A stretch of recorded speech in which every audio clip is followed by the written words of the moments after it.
నమస్తే, నా పేరు తేజస్విని. బీసీఎన్ న్యూస్ కి స్వాగతం.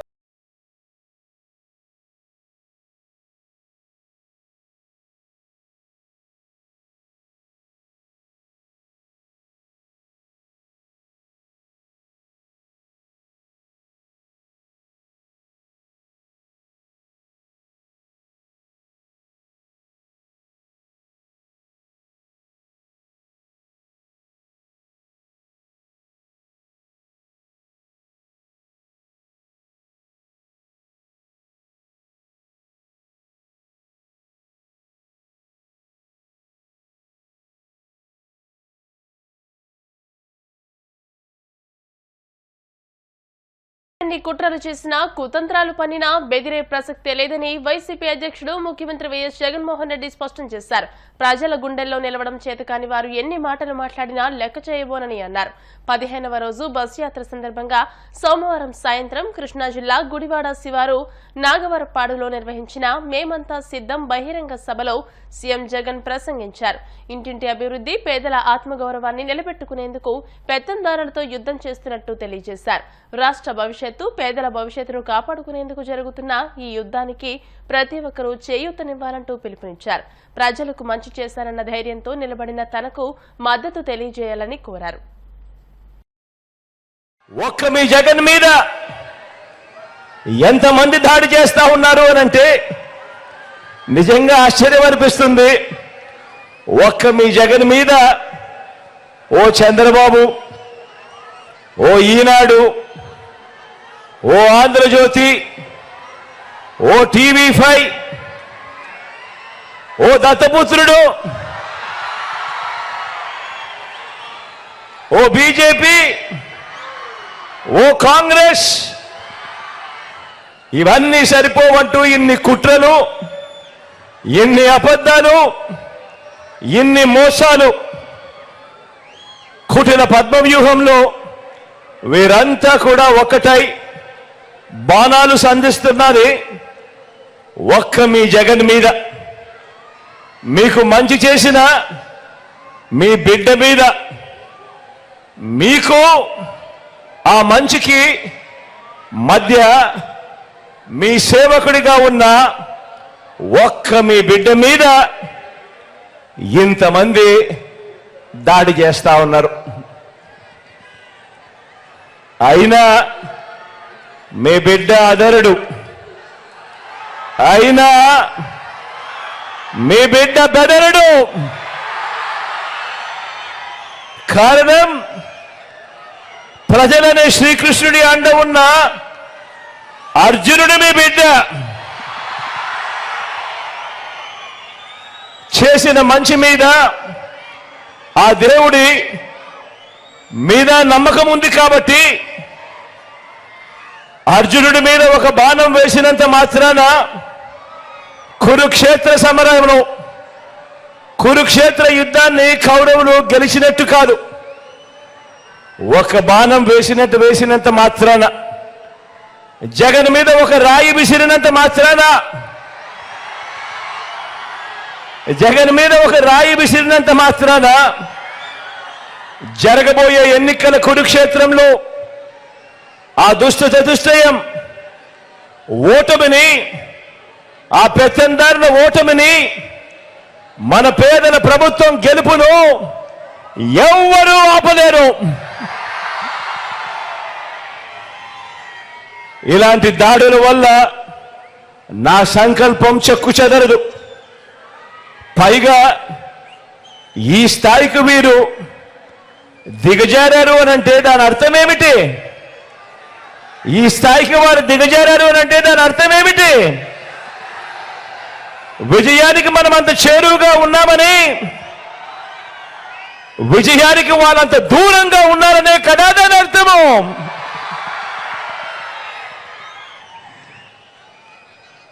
అందుకే చెప్తా ఉన్నా, ఈ తాటాకి చెప్పులకు మీ బిడ్డ అదరుడు, మీ బిడ్డ బెదరడు. ఉత్తరాంధ్ర ప్రాజెక్టులను వైసీపీ ప్రభుత్వం నిర్లక్ష్యం చేసిందని టీడీపీ అధినేత చంద్రబాబు విమర్శించారు. సలహాదారుల పేరుతో ప్రజాధనాన్ని వృధా చేస్తున్నారని మండిపడ్డారు. వారికిచ్చే డబ్బుతో ప్రాజెక్టులు పూర్తి చేయవచ్చని విజయనగరం జిల్లా రాజంలో నిర్వహించిన ప్రజాగళం బహిరంగ సభలో చంద్రబాబు మాట్లాడుతూ ప్రాజెక్టుల కోసం తాము 100 కోట్లు ఖర్చు పెట్టామని గుర్తు చేశారు.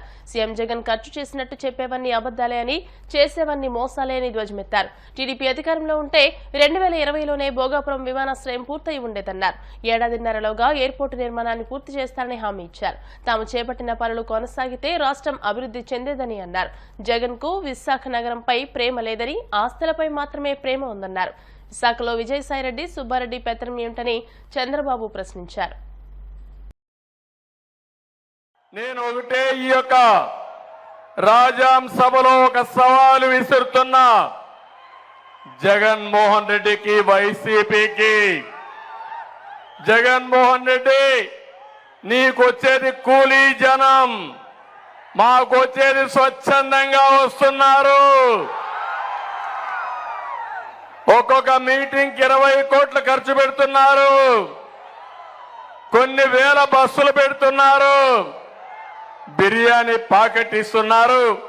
క్వార్టర్ బాటిల్ లేకపోతే హాఫ్ బాటిల్ ఇచ్చేసి ప్రజలు తీసుకొస్తే వచ్చిన వాళ్ళు మీటింగ్ లో లేరు, ఎక్కడికక్కడ తాగేసి పడుకుంటున్నారు, బస్సుల్లో పేకాట ఆడుకుంటున్నారు.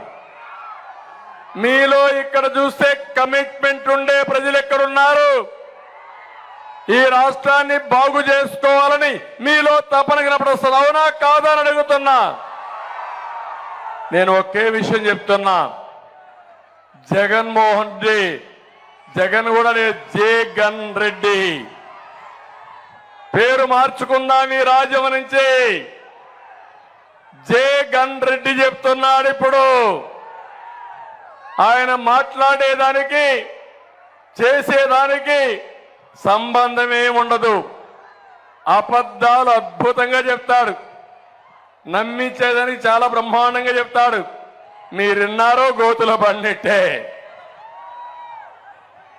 ఏం చదివాడో నాకు తెలియదు కానీ అబద్ధాల్లో మాత్రం పిహెచ్డి ఈజీగా ఇవ్వచ్చు. మనం అన్ని అబద్ధాలు చెప్పే నాయకుడు. నేను అడుగుతున్నా, ఏ ప్రాంతమైనా బాగుపడాలంటే నీళ్లు కావాలి. అవునా కాదా అని అడుగుతున్నా. నీళ్లు కావాలి. అదే సమయంలో మన పిల్లలకు బాగా చదివించి ఉద్యోగాలు కావాలి. అవునా కాదా అని అడుగుతున్నా. ఉద్యోగాలు రావాలంటే రోడ్లు వేయాలి, కరెంట్ ఉండాలి, మౌలిక సదుపాయాలు ఉండాలి. నేను అడుగుతున్నా, ఈ ఉత్తరాంధ్రలో ఇదే పాలకొండ రోడ్డు ఎంతమంది చనిపోయారు తమ్ముళ్ళు? ఈ రోడ్లో ఎంతమందికి నడువులు ఇరిగిపోయినాయి, కాళ్ళు ఇరిగిపోయినాయి? సమాధానం చెప్తారా వైఎస్ఆర్ కాంగ్రెస్ దొంగలు అని అడుగుతున్నా.